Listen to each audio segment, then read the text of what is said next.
আসসালামু আলাইকুম এভরিওয়ান, সবাই কেমন আছেন? আলহামদুলিল্লাহ আমি কিন্তু অনেক ভালো আছি। তো আজকে তোমাদের সাথে একটা রেসিপি শেয়ার করি। এটা হয়তোবা তোমরা সবাই জানেন, আবার কেউ কেউ হয়তোবা জানে না। তো আজকের রেসিপিটা হচ্ছে শুটকি লাভারদের জন্য। যারা শুটকি লাভার আছেন তারা অবশ্যই দেখবেন, যারা শুটকি লাভার না তারা একেবারে দূরে থাকো। তো যাই হোক, দেখেন প্রথমে আমি পেঁয়াজ কুচি, রসুন কুচি, পরিমাণ মতো মরিচ কুচি এর মধ্যে দিয়ে দিছো আর কি। দিয়ে দেওয়ার পর এখন এর মধ্যে দিয়ে দিম সরিষার তেল। তোমরা চাইলে কিন্তু সরিষার তেলের পরিবর্তে সয়াবিন তেলও দিতে পারেন, কোনো সমস্যা নাই। আর খুব সিম্পলভাবে রান্নাটা আজকে আমি করতেছি। আর সিম্পল রান্না কিন্তু এটার টেস্ট কিন্তু অসাধারণ অসাধারণ। যাই হোক, এই রেসিপিটা কিন্তু মন না তুমি যে জায়গায় থাকুন সেই জায়গার একটা ভাবির রেসিপি। তো শুনে খুব ভালো লাগছে, সেই জন্য ভাবলাম যে মুইও রেসিপিটা বানিয়ে খাও আর তোমাদের সাথে শেয়ার করো। তো যাই হোক, দেখেন পেঁয়াজটা একটু গরম হয়ে গেছে। তারপর এখন এর মধ্যে আমি দিয়ে দিন সরিষার তেল। পরিমাণ মতো সরিষার তেল দিছো 2-3 টেবিল চামচ মতো। যারা একেবারে চপচপে তেলওয়ালা তরকারি পছন্দ করেন বা শাকভাজির মধ্যে বেশি তেল পছন্দ করেন, তারা কিন্তু অবশ্যই বেশি করে তেল দিবেন। তো যাই হোক, তারপর এখন এই পর্যায়ে এর মধ্যে দিয়ে দিন হলুদের গুঁড়া। এতক্ষণ কিন্তু হলুদের গুঁড়া দেওয়া নাই, সরিষার তেলের কারণে কিন্তু পেঁয়াজ মরিচগুলো কিন্তু হলুদ হলুদ দেখা গেছে, বুঝতে পারছেন বিষয়টা?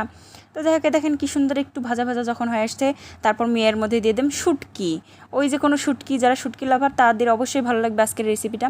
তারপরে শুটকিটা কিন্তু আমি গরম পানি দিয়ে ভালো করে ধুয়ে নিছো, নেওয়ার পর আবার নর্মাল পানি দিয়ে ভালো করে অনেক কয়বার কিন্তু ধুয়ে নিছো। নেওয়ার পর এখন এর মধ্যে শুটকিগুলো আমি দিয়ে একবার ভাজা ভাজা ভাজা ভাজা করে নিতেছি। একটু ভাজা ভাজা করলে আর কি ফ্লেভারটা ভালো আসে, মানে শুটকির গন্ধে গন্ধে যেন খাওয়া হয়ে যায়, এরকম একটা অবস্থা। তো যাই হোক, শুটকির কথা চলে আসলে মানে মোর জিভে জল চলে আসে।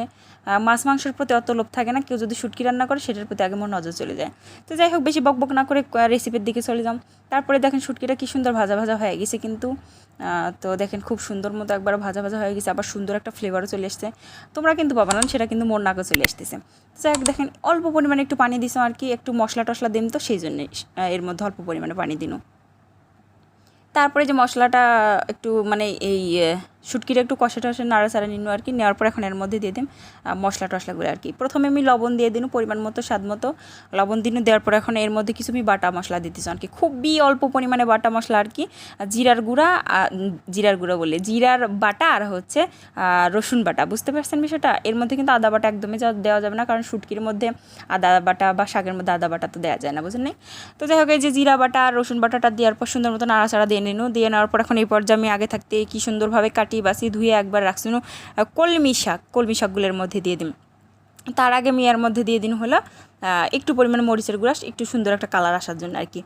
তো আবার নাড়াচাড়া দিয়ে নিন আর কি। নিয়ে নেওয়ার পর এখন সেই যে কাটি ধুয়ে রাখছিনো যে কলমি শাকটা, সেটার মধ্যে দিয়ে দিন। কলমি শাকটা কিন্তু আমি একবারে 30-40 বার, একেবারে 100 বার পর্যন্ত ধুয়ে নিবার পারেন তোমরা। আমি কিন্তু 30-40 বার ধুয়ে নিছো, তোমরা চাইলে এর বেশি ধুয়ে নিবার পারেন, কোনো সমস্যা নেই।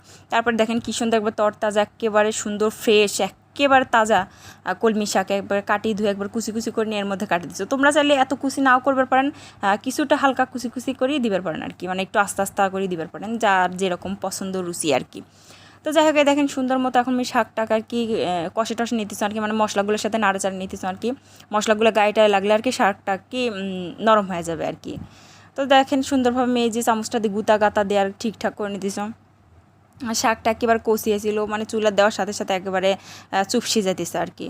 এই দেখেন সুন্দর মতো আমি নাড়াচাড়া একবারে দিয়ে টেনে নেওয়ার পর এখন পানি টানি কিন্তু আর কিছু কিন্তু ওর মধ্যে আমি দিবে না। শাকের মধ্যে যে পানি বের হবে সেটা দিয়ে সুন্দরভাবে একবার ভাজা ভাজা করে নেব আর কি। তারপর এখন এর মধ্যে আমি আর কিছু দিবে না, এখন আমি ঢাকনাটা দিয়া 2-1 মিনিটের জন্য সুন্দরভাবে রাখি দেবেন। এই যে ঢাকনা দিয়ে ধামা দিন। তারপর 2-3 মিনিট পরে দেখেন একটু পানি বের হয়েছে। এখন আমি শাকটাও ভালো কিন্তু সিদ্ধ হয়ে গেছে। এখন এই যে নাড়ি চাড়ি একেবারে ঢাকনাটা মানে খোলা রেখে সুন্দর করে ভাজা ভাজা করে নেব আর কি। সুন্দর মতো এই যে চামচটা দিয়ে নাড়াচাড়া দিয়ে নিতেছ। আর চুলার জালটা কিন্তু মিডিয়াম আছে, একবার কমে দাও না, কিন্তু মিডিয়াম আছে রাখছো। রাখি সুন্দর মতো শাকটা কিন্তু আমি ভাজা ভাজা করে নিতেছ আর কি। মানে এই রেসিপিটা যে এত মজা হয়েছিল সেটা বলার বাহিরে, মানে আর কোনো কিছু কিন্তু লাগবে না, একেবারে 1 প্লেট ভাত একবারে কিন্তু শেষ হয়ে যাবে। দেখেন কি সুন্দর একটা কালার চলে আসছে, শুটকিগুলো কিন্তু দেখা যাইতেছে। তুমি কিন্তু সবসময় এরকম সহজ সিম্পল রেসিপি দাও, মোর রেসিপিগুলো কিন্তু অবশ্যই তোমরা দেখবেন আর বাসায় কিন্তু ট্রাই করবেন। ট্রাই করে কিন্তু অবশ্যই কমেন্ট করে জানাবেন। ভিডিওটা ভালো লাগলে অবশ্যই লাইক করবেন, আর মোর ইউটিউব চ্যানেলটাকে সাবস্ক্রাইব অবশ্যই করে দেবেন। তো সবাই ভালো থাকবেন, মোর জন্য দোয়া করবেন। আল্লাহ হাফেজ।